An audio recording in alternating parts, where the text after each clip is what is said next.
Okay. Um, so as I said earlier tonight I'm giving a talk titled "Love, Death, and Nirvana," and I'm just going to go into it because there's a lot here. um, so I just want to say that first of all, the idea to give this talk came to me as a title several months ago, and then I had to figure out actually what I was going to narrow things down to in order to, not spend too much time talking. But it came to me as a title because this only, is it every 7 years that the 14th would be on a Tuesday? Is that how that works? Something like that? Yeah. The way the calendar works. Um, I've always laughed. I've always joked about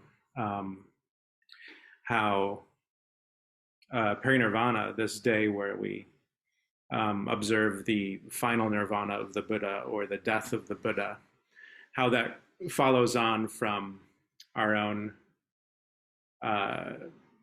holiday of Valentine's Day. So we have this day where we celebrate romantic love and forever love and all that sort of thing. And then we have this very kind of sobering day directly afterwards every year that looks at death and looks at the nature of enlightenment. And so that amuses me, and the irony of it amuses me. And when I figured out that Valentine's Day was going to be on a Tuesday night, I was like, well, I've got to take advantage of that reality and say something more directly in relation to that. So first of all, I wanted to say something about Valentine's Day itself. So because we're born into a cycle of holidays in our culture, it's easy to take for granted that it's always been this way. And as you know, our cycle of holidays is very dominant.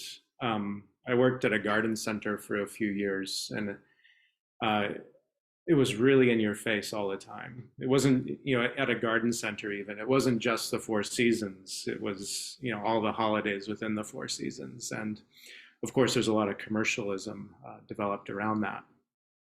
And if you don't give it too much thought, you just shrug your shoulders and you're like, oh, that's just the way things have always been, and it's just part of our culture or whatever. But of course, everything has a beginning. And Valentine's Day, the origin of Valentine's Day originates from the martyrdom in the 3rd century of the Common Era of Saint Valentine, who was killed. He was executed because he was ministering to the Christians of Rome when Christianity was still apparently illegal. Different legends got added to his story a bit later on in history, including an interesting one where he is said to have cured the blindness of his jailer's daughter, Julia. And he wrote her a note on the eve of his execution, and he signed it, "Your Valentine." It didn't. This Feast of St. Valentine's didn't become associated with romantic love until the 14th or 15th century. There's a whole story there as well, which we don't have time to go into, but it was very much, the vibe of that was very much linked up with the springtime. If this was New England, we would have to wait until April for such a holiday. But in the Mediterranean and in the UK and other places of the world, spring comes a little earlier. So there was a strong association with the return of birds and the mating season of birds and whatnot. And this is up for scholarly debate, but there's also a possible connection with Lupercalia, which was celebrated February 13th to 15th and was dedicated to the gods Pan and Juno, the pagan gods of love, marriage, and fertility. And this actually had more to do with rites of health and purification than with fertility at the time. no association whatsoever with romantic love.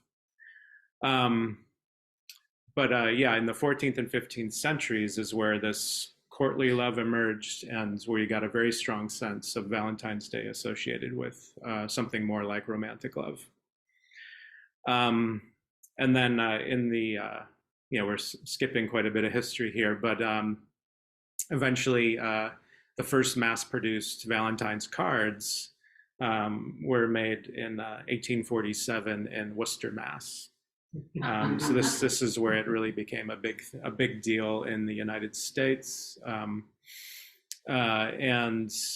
the rest of that is history as well, as to how that developed. Obviously, it became more and more a part of our culture, and as people figured out more and more how to sell things to other people, more traditions got associated with it, and of course now it's a big industry around Valentine's Day.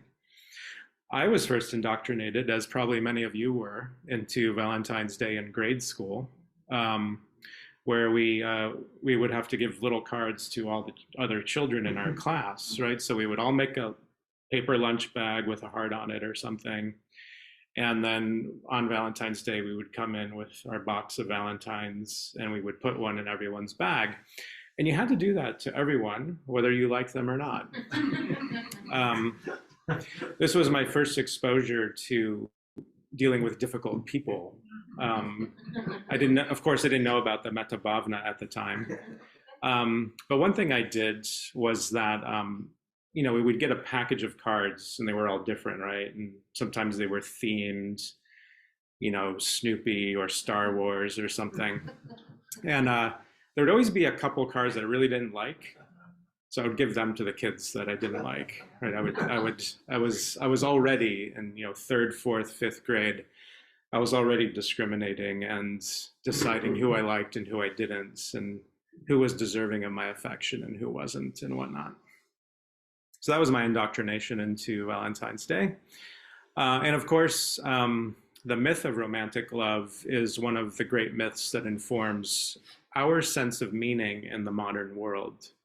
We're told again and again that we are half a person, that we have a soulmate to find, and that securing a committed relationship with a special someone is one of the great pillars of the American dream.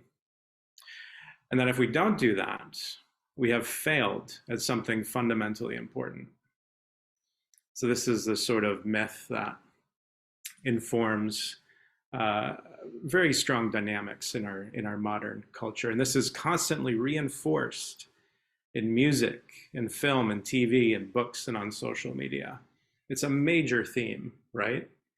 And hand in hand with this is how our natural sexual desire is intentionally aroused and exploited in pop culture, and at the same time shamed by many different dimensions of religion. So it's easy to be born into all of these strange dynamics, and to just take it for granted that this is how things are. These are our ideals as a culture. And if we don't really give it much thought, you just sort of live out your life with those assumptions, right? So this is really a cult. The cult of romantic love, the cult of sex, the idealization of the romantic relationship are all limitations on our imagination about meaning in life. These really put limits on how we imagine what a meaningful life is.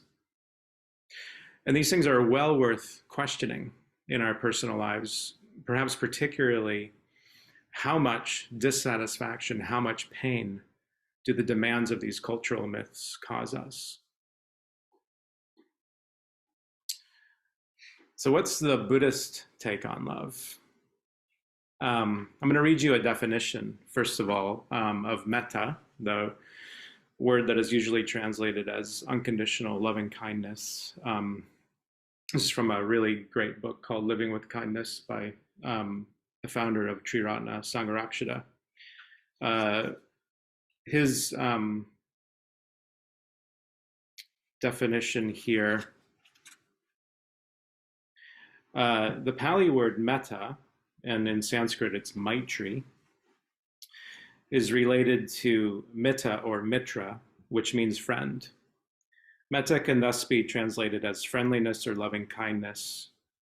Developed to its full intensity, metta is a down-to-earth care and concern directed to all living beings equally, individually and without reservation. The unfailing sign of metta is that you are deeply concerned for the well-being, happiness, and prosperity of the object of your metta, be that a person, an animal, or any other being. When you feel metta for someone, you want them to be not just happy, but deeply happy. You have an ardent desire for their true welfare, an undying enthusiasm for their growth and progress. So metta is this quality of, really deeply wishing people well in a very unselfish way, in such a way that it's very free and it's very freeing when we engage in this type of goodwill, this type of friendliness and love. And of course, in Buddhist teaching, the practice of kindness and non-harm are really emphasized. These are the core ethical principles that inform how the Buddha encouraged us to live our lives within the world, within a very difficult world. Romantic love is seen as what could be called a false refuge. It's seen as something which, yes, it does give us happiness, but it's considered a false refuge because that happiness is temporary and quite often mixed up with attachment and craving. So we're not necessarily saying that romantic love is bad, because we know it's quite nice, actually. it's very enjoyable. But we need to see it in context, right? If we don't question it, and if it is this overarching driving myth that informs our lives unconsciously, it's going to create a lot of pain for us. So we need to sort of have it in its place. And we need to be willing to sort of look at our tendency to be attached.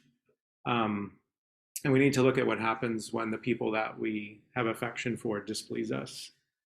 How quickly our affections can disappear in a moment of anger or whatnot. You all probably know what it's like to end a relationship, either a romantic one or a friendship. You all probably have a sense of how you once really liked someone and got on with them, and even to the extent where you may have shared a life with them. And then how years after that ends, it's not emotionally relevant anymore, right? That's how unstable that sort of love is.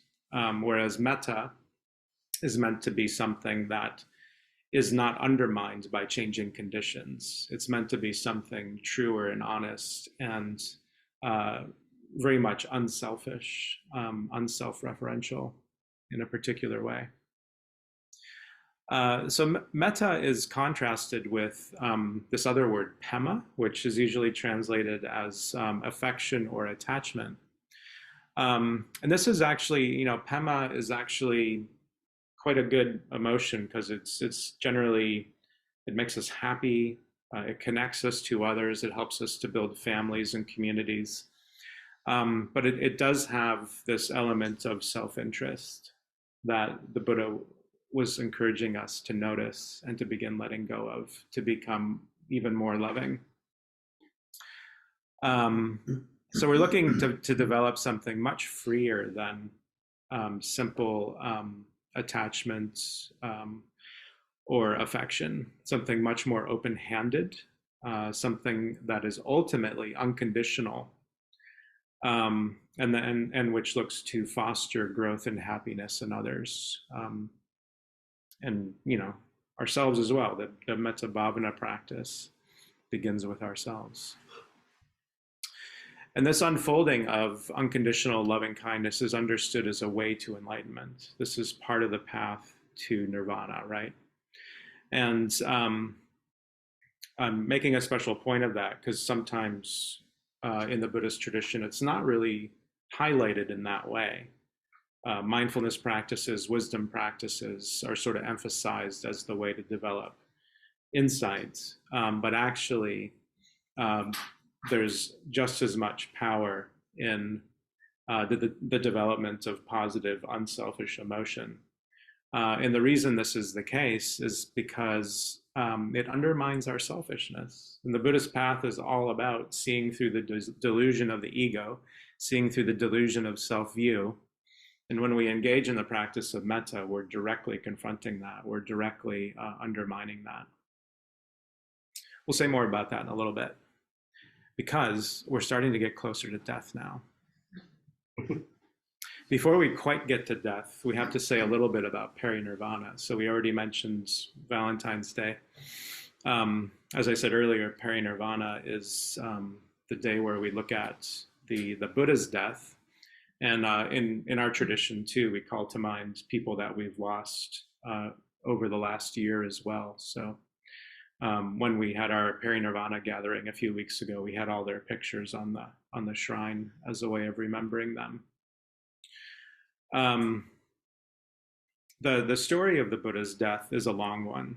It's in a text called the Parinirvana Sutta, which is a long text in a collection of long texts called the Digha Nikaya. And you can find this online and also in print translations of it. And in this story of the Buddha's last days, a lot happens. Not even going to try and tell you the story. A lot happens. He meets a lot of people. He gives a lot of teachings. He does a whole farewell tour. He's in his 80s at this point, and he gets deathly ill. And eventually he lies down. People come around him and witness his death. One of the things that I do want to highlight in that story is very much related to this discussion about love. And there's this moment where Ananda, who was the Buddha's companion for many years, takes a break from being at the Buddha's side. He's very much a manager. Ananda's an assistant and a manager, and someone who allows people to come in to see the Buddha, and someone who sometimes teaches on the Buddha's behalf, because he could remember what the Buddha said, and so he could repeat it to people. He was very well loved, but at this point in his own spiritual life, he was not enlightened. He had not become one of the Buddha's enlightened disciples. So he goes to have a rest, and there's just this scene where he's leaning against a door frame, and he's beginning to weep, and he's lamenting the fact that they're about to lose the Buddha. And then he says, "He who was so kind." Yeah. He doesn't, like, out of all the qualities of the Buddha, he didn't say he who was so wise, he who was so cool, he who was so deeply in touch with the nature of reality. He said he who was so kind, which is remarkable. That was what came to Ananda's mind, was the Buddha's kindness. And of course, the Buddha on his deathbed psychically hears Ananda saying this, and he asks someone to go get him, and someone brings Ananda to the Buddha, and Ananda's sort of wiping away his tears, and the Buddha scolds him mildly about, what have I told you? All conditioned things must come to an end. I'm going to die. But then he goes on to rejoice in Ananda's merits. This is very significant because several pages earlier in the story, he really takes Ananda to task. Very painfully takes Ananda to task. I should qualify that. He wasn't abusing Ananda. He just really had a go at Ananda for missing a broad hint. This is what happened that had to do with the Buddha's lifespan. Very interesting part of the story. You should read it. We don't have time to go into it. but it's very uncomfortable to read. And poor Ananda, everyone loves Ananda, and he's just really getting taken to task, really getting scolded by the Buddha. And then several pages later, he's getting completely loved up by the Buddha. And it's an extraordinary piece of literature, let alone religious text. So this happens in the Buddha's Parinirvana story, this moment of beautiful, beautiful rejoicing. So the Buddha's death, right? The Buddha's death. Death was one of the driving forces in the Buddha's own spiritual life. It was why he did what he did. He saw how troubling it was that people were born, that they aged, that they got sick, that they died. And he also saw that some people, as in relation to all of that, were deciding to leave the world behind and practice various yogas and meditation and whatnot. And so the Buddha decided to do that in his life. He was so deeply troubled by the existential crisis that he was experiencing that he left everything behind in order to seek the truth, not as an abstract, but very much within the framework of ending human suffering. This is really significant. He wanted to figure out how to not only come to terms with human suffering, but how to overcome it. So he did that, right? We're just going to fast forward. He became enlightened. He found the way out. He found what he referred to as the deathless. Yeah. And in his teachings, he emphasized the reality of impermanence a great deal. And of course, there's a lot of traditions in Buddhism around reflecting on death and actually really facing death. And he taught about how our lives were marked by the reality of impermanence, of everything always changing. Not only of everything always changing, but of all things kind of supporting each other and coming to be and then passing away. So this vision of change, of constant change, even great mountains, change over time. And he said that human beings experience that as deeply uncomfortable. You can probably see this in your own experience, the tendency to capture a good moment and then make it last forever. This is also one of the informing dynamics of the romantic myth, that somehow you can capture this great love and make it last forever, and that it's always going to be happy and fulfilling. So we have this tendency to want to fix things in place that we enjoy and avoid things that we don't like, and we tend to do that reactively and unconsciously, which creates a lot of suffering for us. And he also said that life was insubstantial, that in this network of relationships, in this vast network of life where things are coming to be and fading away, that there's no essence to that. There's nothing separate from that or abstracted from that you can point to and say, yes, that is permanent, that is unchanging. And you certainly can't do that, at least from the Buddhist perspective. You can't do that to yourself. If you try, you just find that every time you turn around to look at yourself to figure out where your essential essence is, that it's elusive. It's like trying to grab a fistful of water. It just doesn't work. So the Buddha really saw through to that, and he really emphasized communicating that very strongly, because we don't behave as if reality is like that. We assume things are permanent that are impermanent. We assume that things that are insubstantial are substantial, and we assume that there's some way of magically fixing happiness, of magically getting the perfect life, and of having that somehow be forever. Ignoring the realities of aging and sickness and death, and the fact that we really do have to give everything up at some point, including our sense of self. And we have a very strong culture, which sort of behind Valentine's Day, yeah, there's a culture of death avoidance. One of the things the romantic myth does is that it distracts us from the reality of impermanence and how things change. And especially the reality of death. And particularly, I think, in American culture, We shuffle off death. Yeah, we try and keep it off stage, except in our forms of entertainment where it's safer to look at. Um, so, the Buddha emphasized it. And if you start reading about Buddhism and coming to Buddhist classes, there's always some joker talking about death, right? So it's always reminding us, we're always being reminded of death. And it's a very sensitive topic because we grieve. And when we grieve for a long time. We grieve relationships and we grieve the loss of people. So we need to really be sensitive about this with each other. And we also need to be able to handle it quite lightly, I think, and not have it be something too heavy, that it becomes stifling in how we approach happiness and how we live our lives. But in the example of the Buddha, he intentionally faced his fear of death. He went to places that scared him, right? So before he had his awakening experience, he would go and he would meditate in cremation grounds. He would go to haunted shrines and he would meditate in haunted shrines.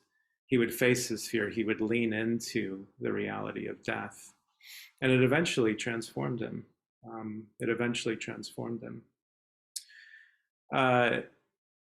We have so much that we've inherited from the way Buddhism has traveled through different cultures and found different expression.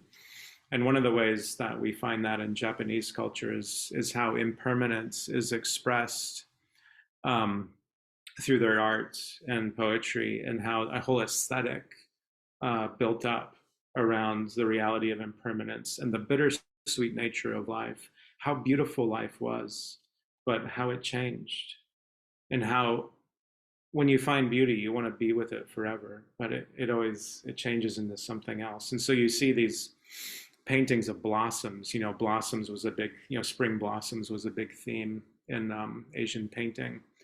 And what's being communicated is how beautiful they are. But in almost all of those paintings, there's usually some falling, which reminds you that beauty is coming to an end. This is captured, I'm not going to read the whole poem. I'm just going to take a few excerpts from the great Shingon master Kukai's letter to a nobleman. Kukai says, "Have you not seen, oh, have you not seen the peach and plum blossoms in the royal garden?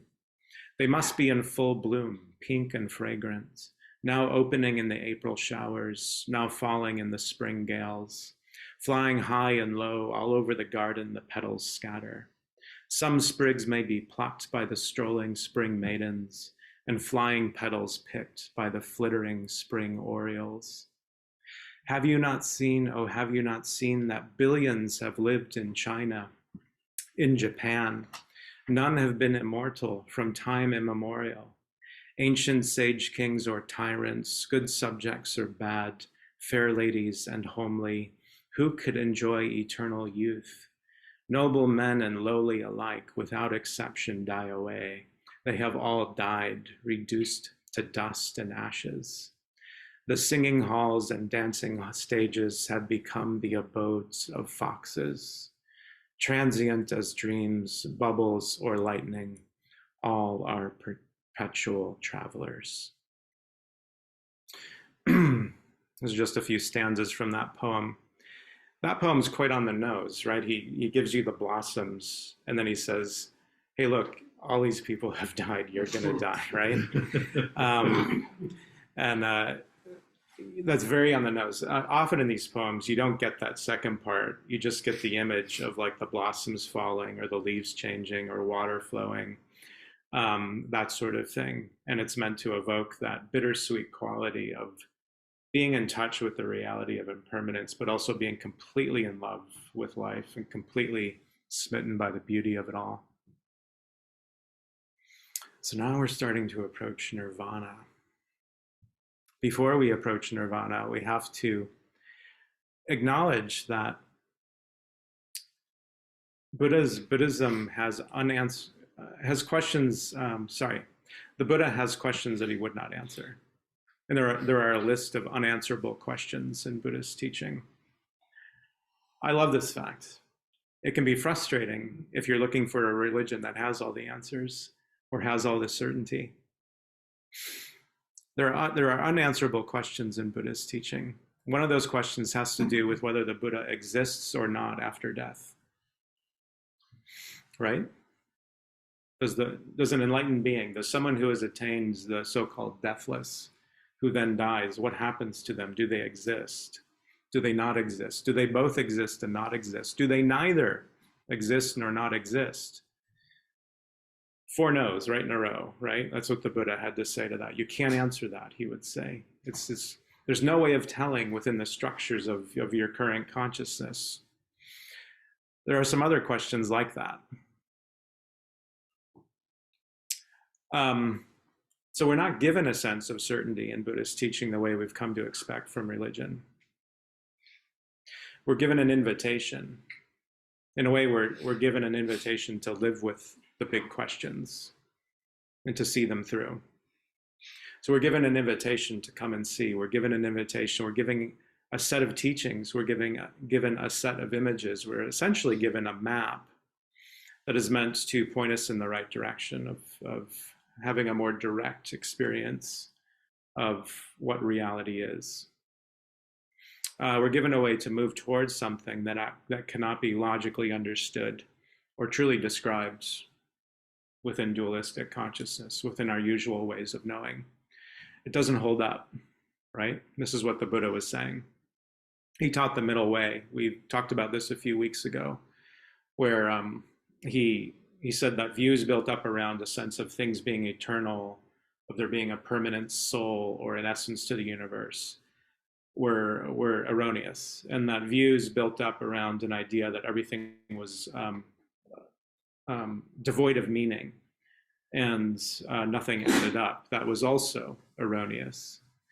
His middle way, at least within the framework of looking at the nature of life and death, had to do with looking at conditionality of how things arise and fall, just very directly and very honestly, without trying to build up a bunch of views around it, including views around like, how did it all begin? What's the meaning of it all? And that sort of thing. He was much more interested in saying, look, you're in trouble. What are you going to do about it? Right? Your house is on fire. How are you getting out of the house? That was really, again, you're suffering. How do you come to terms with suffering? So in this kind of troubling situation where we're not really being given certainty from the Buddha, we are being asked to become receptive and to develop something of an intuition for deeper truths that are liberative in nature, to develop an intuition for deeper truths that can't really be communicated in the way we usually want things to be communicated. And perhaps when you encounter a teaching like this, you can feel something stirring. You can feel something in you sort of waking up and saying yes. You don't quite know what it's about, perhaps, but something in you resonates with the sense of the universe being very open in a particular way. And this quality of yes is Buddhist faith. That is Shraddha. That is the confidence that we need to actually walk the path. Before we go further into looking at Nirvana, we have to consult Emily Dickinson. Emily Dickinson says, "Tell all the truth, but tell it slant. Success in circuit lies, too bright for our infirm delight, the truth's superb surprise. As lightning to the children eased, with explanation kind, the truth must dazzle gradually, or every man be blind. Tell all the truth, but tell it slant." You start to get this sense that in Buddhist teaching anyway, like reading this as a Buddhist, I'm like, oh yeah, I get that. Like she was communicating something I think quite universal, but reading it as a Buddhist, I'm like, yeah, you have to really circle around the truth. You have to approach it carefully and not look too directly at it. And it comes, your awareness of things deepens gradually, or it tends to. You get little flashes of insight, little flashes of wisdom that you're able to then absorb and process and not sort of panic with. Sometimes you panic with them, but it's sort of revealed gradually. And you can't quite look it in the eye until you can look it in the eye. So I love this line, tell all the truth, but tell it slant. I always think of it as approaching the truth a bit from an angle, just very carefully walking around, having a good long walk around the truth. So as part of that good long walk around the truth, here are a list of synonyms for nirvana, of course, translated. The uninterrupted, the increate, the infinite, the inextinguishable, the cessation of suffering, the freedom from longing, the uncompounded, the further shore, the beyond, the deliverance, the extinction, the indiscernible, the unoppressed, the absolute, the unendangered, the unattached, the deathless, the release, the liberation, the final deliverance, the dispassionate, the stillness, the purity, and the allayment. So these may sound a bit abstract, and actually you could spend time with each of those words, unpacking them, their meaning, and, you know, circuiting around nirvana to get a more of a felt sense of the possibility of it. So they can come off as a bit abstract and even negative. In some ways, a lot of these say more about what nirvana is not rather than what it is, and that is with intention. The Buddha usually chose not to say much about nirvana, and when he did, it tended to be in negative terms. But there are actually some positive descriptions as well. You'll hear a handful of those in this list of epithets for nirvana. So here we find that nirvana in Buddhist literature is described as the harbor of refuge, the cool cave, the island amidst the floods, the place of bliss, emancipation, liberation, safety, the supreme, the transcendental, the uncreated, the tranquil, the home of ease, the calm, the end of suffering, the medicine for all evil, the unshaken, the ambrosia, the immaterial, the imperishable, the abiding, the further shore, the unending, the bliss of effort, the supreme joy, the ineffable, the detachment, the holy city.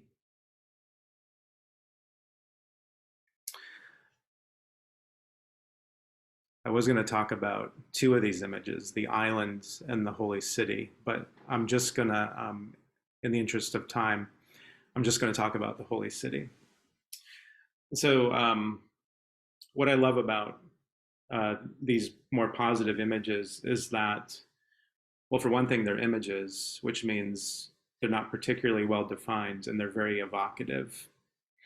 So when someone says to you, let's do a pilgrimage to the holy city, you know, what does that actually bring up, right? You know, what sorts of feelings, what sorts of ideas does that call to mind? How does that make you feel? What sort of journey is that to go to the holy city, to go on pilgrimage? So it can be quite evocative. And if you think of nirvana, this state of freedom from craving, as being the holy city, it's just really interesting to sit with that and to let it fill out. In my speaking personally about that, I've had several sort of pilgrimages in my life, and I've had varied responses to these things. I did do a pilgrimage to India, but I've also gone on trips that turned out to be pilgrimages that surprised me. Going to Glastonbury, for instance, in the UK and visiting the Tor and the Chalice Well, or going to Florence, Italy, and being in the presence of some of the great works of art. Those moments were transportive, right? They were transforming in a spiritual sense. So I have three images I want to show you in turn. So this first one is an image of myself in India. So I'm the tiny person there, obviously. Um, and I'm in this ruin. This is the ruin of Nalanda University. This was in 1994. I turned 24 when I was there, so I was either 23. I think I was 24 in this picture. And Nalanda was a place that was destroyed during the Mongol invasions, and the monks were all killed. But a lot of great Buddhists lived at Nalanda, and it had a very strong presence to it. And this particular image was in a hallway. Those little doorways in the picture are where the monks would have their individual cells. And they were very small rooms. And Shantideva lived there, right? So there was this real sense of, a tangible sense of just being in the same place that Shantideva was in. It was one of the more magic experiences of being in India. And then I wanted to share this image, which is a painting of Saint Dominic by Fra Angelico. And if I remember correctly, this painting, this is part of a larger image, but it was painted in a tiny cell, right? It's a fresco. It's painted on the wall of a tiny cell. And I was really struck by this image. I still have a framed postcard of this image at our house. And I remember being alone with this image in this tiny cell. And this was a few years after I'd been to India. And the sense of pilgrimage really arose when I was, even though I'm not a Christian, and actually, you know, I rebelled against my Catholicism very early on. I was deeply moved by this image of contemplation, and something much greater than that image came through. And then finally, I wanted to share something from Glastonbury. So the image I chose is an image of a tree. There were these two ancient oak trees that they named Gog and Magog. And I went on this trip with Singashuri. This was back in the early 2000s. And we visited the Chalice Well and the Tor and these other sites that have this strong Christian and pagan history and legends. And so we visited these trees, and the trees are, I think, where I was sort of greatly moved by these ancient trees. And if you look closely, you can see a baby Singashuri standing in the shadow of the tree when she was probably 25 or 26. Yeah. But this was one of the great oak trees. And this, again, being in the presence of such a tree really gave a sense of pilgrimage and a sense of approaching something much greater, of approaching the holy city. So the reason I'm highlighting that is because of how compelling these places and times and images can be. You know, the overarching archetype of the holy city can really mean a lot of different things to different people, and you probably have your own experiences of meaning in relation to something like that. And so what you do with that is you begin sort of noticing how it draws you, and you pay attention to that. You move towards it, whatever that might mean in the moment, right? You move towards that. And it gets you in the heart, right? It's not just, at that point, it's no longer just an intellectual practice. It really starts getting into your heart, getting into your body, into your gut, and it starts drawing you forward. So now we're going to bring all these things together. As brief as we've been with each of these topics, we could go on a lot longer, but we're going to bring it all together finally. We're even bringing desire in, because the last thing we're talking about is like how this all unfolds and how you move through the stages of love to something more meaningful, to the point where finally you let go completely and you wake up to the reality of selflessness. And how you pay attention to the call of nirvana, because it's at some point it's not just about coming to terms with suffering. At some point you're going to hear something, you're going to see something, if you haven't already, that pulls you forward, something that has a gravitational pull of its own. Yeah, you come into the orbit of something much bigger than you. So one of the ways this process is talked about is transforming our desire for the world of the senses to a desire for the Dharma, to the desire for truth, beauty, and goodness. Desire for the world of the senses is kama chanda. Desire for the Dharma is dhamma chanda or dharma chanda. So this has to do with transforming our habitual patterns around craving and the satiation of craving, and intentionally cultivating skillfulness and cultivating pleasure through skillfulness. This does have to do with letting go of things that limit our imagination in relation to the possibility of meaning and the possibility of bliss, and moving towards things that embody something much more deeply contenting and even liberating in the end. So what we're noticing, this gravitational pull, we're really noticing a nirvanic trend. We're noticing a thread that presents to ourselves that if we can get a hold of it, and if we can keep hold of that, we can pull that through. We can move with that until we arrive at the holy city. And as this happens, as we walk this path of love, this path of metta, we have an opportunity to soften and to become more permeable. And fortunately, it doesn't take much for that to happen. You start to notice it, I think, right away with a genuine engagement with trying to be a kinder person.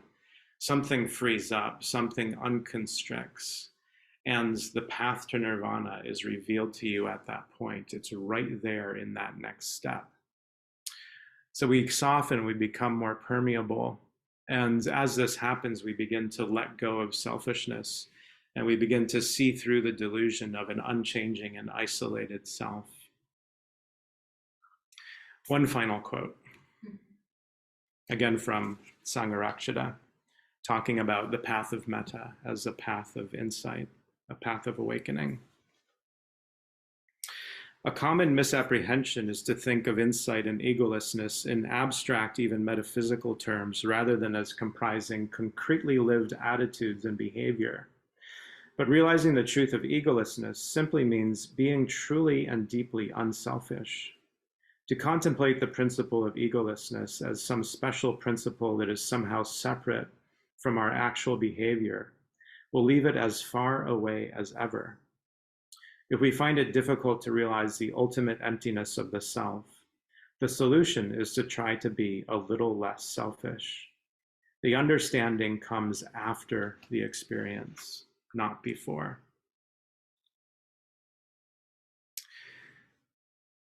So thank you for coming again. And just to evoke Vimalakirti again, may you all find your way to the great love of the Bodhisattva. Thank you. Yeah.